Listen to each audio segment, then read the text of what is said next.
అలాగే ఇప్పుడు register marriage ఉంటుంది కదా సార్, అది చేసుకోవాలంటే లీగల్గా దానికి ఎలాంటి డాక్యుమెంట్స్ ప్రాసెస్ ఉంటుంది? రిజిస్టర్ మ్యారేజ్ అంటే ఇప్పుడు హిందూ మ్యారేజ్ యాక్ట్ ఉంది, స్పెషల్ మ్యారేజ్ యాక్ట్ ఉంది. స్పెషల్ మ్యారేజ్ యాక్ట్ అంటే Christian marriage act, next Christian marriage act, next inter caste marriage special మ్యారేజ్కి వస్తుంది. ఓకే. మామూలుగా అయితే Hindu marriage act. So Hindu marriage act registration process actually వాళ్ళ ఐడి ప్రూఫ్స్ వీళ్ళ ID proofs ఇస్తారు.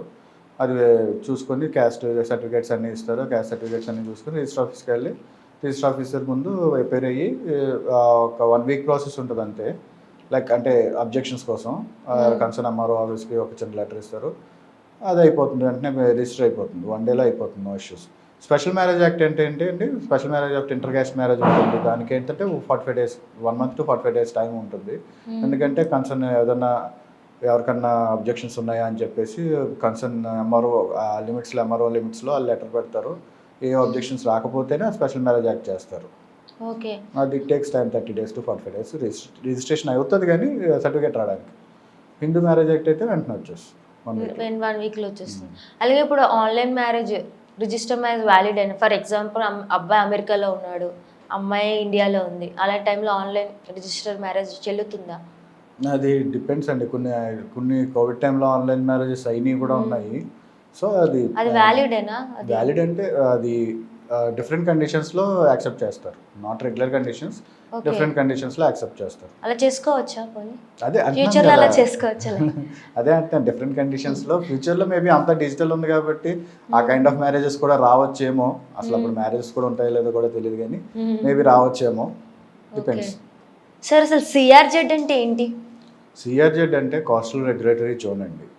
ఇది లైక్ మనకి కోస్టల్ ఏరియాలో కన్స్ట్రక్షన్స్ కోసం పెట్టిన నార్మ్స్ అనమాట. అది సిఆర్జెడ్ అనేది మన కోస్టల్ ఏరియా మొత్తం త్రూఅవుట్ ఇండియా కోస్టల్ ఏరియా అంతా కవర్ అవుతుంది. ఇది సెంట్రల్ గవర్నమెంట్ అండర్లో ఉంటుంది. దీంట్లో ఏంటి అంటే కోస్ట్ సైడ్ ఏదైతే కోస్ట్ దగ్గరలో ఉందో, సీ దగ్గరలో ఉన్నాయో అక్కడ కన్స్ట్రక్షన్ నార్మ్స్ మార్చడానికి. ఎందుకంటే పూర్వకాలం ఎక్కువ పెద్ద కన్స్ట్రక్షన్స్ చేయడం వల్ల అండర్ గ్రౌండ్ రిసోర్సెస్ తగ్గిపోవడం, అంటే వాటర్ బోర్వెల్స్ కానీ ఆ పిల్లర్స్ పైలింగ్ బీమ్స్ చేస్తారు కదా ఫౌండేషన్ కోసం, దానివల్ల అక్కడ ల్యాండ్ సెన్సిబుల్గా ఉంటుంది, సముద్రం పక్కన కదా. సో దానివల్ల ల్యాండ్ కూరుకుపోవడం కానీ, దగ్గరికి సీ ముందుకు వచ్చేయడం కానీ, ఇది ప్రాసెస్లన్నీ జరుగుతున్నాయి.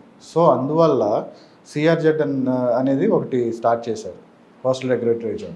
దాంట్లో కొన్ని నార్మ్స్ అండ్ కండిషన్స్ పెట్టారు. అంటే కోస్టల్ ఏరియాలో చేయాల్సిన కన్స్ట్రక్షన్స్కి కొన్ని రూల్స్ అండ్ రెగ్యులేషన్స్ పెట్టారు. సో బీచ్ ఒక 500 meters డిస్టెన్స్లో ఉంది అనుకుంటే no concrete construction, only hut construction అంతే చేయాలి. కాంక్రీట్ పిల్లర్స్ వేయకూడదు, బీమ్స్ వేయకూడదు.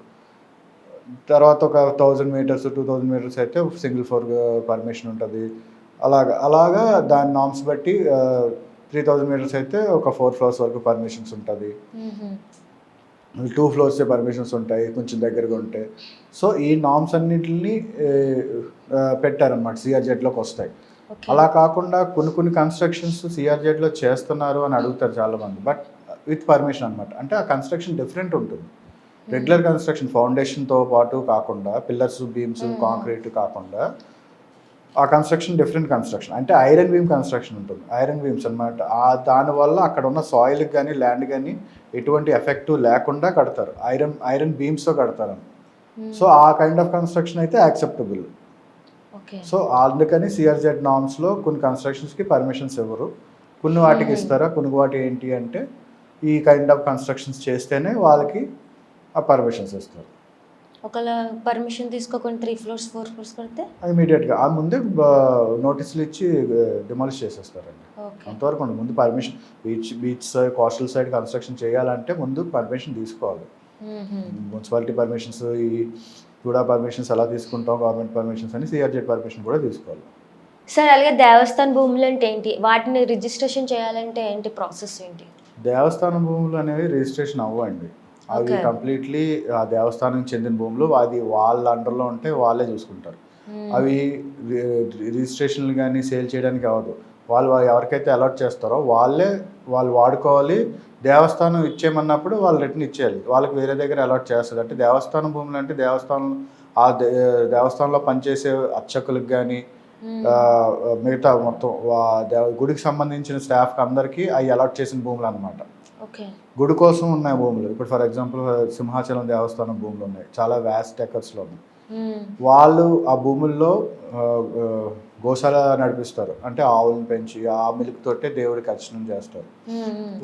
ఆ గుడిలో ఫ్రూట్స్ అన్ని పండిస్తారు ఆ స్థలాల్లో, ఆ ఫ్రూట్స్ తోటే గుడిలో దేవుడికి పెడతారు. అలాగే రైస్ పండిస్తారు, ఆ రైస్ తోటే ప్రసాదం చేస్తారు. అలా డిఫరెంట్ అన్నీ ఓన్లీ గుడికి సంబంధించినవే చేస్తుంటారు. ఆ గుడిలో ఉన్న అర్చకులందరూ ఆ దేవస్థానంలో ఉంటారు. గుడికి సంబంధించి పనిచేసే పూజలు పని వాళ్ళు అందరూ ఆ దేవస్థానం భూమిలో నివాసం ఉంటారు అకార్డింగ్ టు ద రూల్. అది కాకుండా దేవస్థానానికి ఎప్పుడైతే రెవెన్యూ కావాల్సి వచ్చిందో, గుళ్ళకి జనరల్గా రెవెన్యూ అవసరం లేదు, దేవుడికి అవసరం లేదు, బట్ కొన్ని స్థలాలు అవసరం లేదన్నవి కొన్ని దేవస్థానం నుంచి ఒకే ఒకసారి జీవో మారింది. ఆ దేవస్థానం భూములు సేల్ చేయడం జరిగింది. తర్వాత దాని మీద అబ్జెక్షన్స్ వచ్చాయి. ఆ దేవస్థానం భూములు రిజిస్ట్రేషన్ ఆపేశారు. ఇప్పుడు దేవస్థానం భూములు కంప్లీట్లీ దేవస్థానం ఆ కమిటీ ఎండోర్స్మెంట్ అండర్లోనే ఉంటాయి. ఆ ఎండోర్స్మెంటే వాటిని టేక్ ఓవర్ చేస్తుంది, హ్యాండ్ ఓవర్ చేసుకుంటుంది.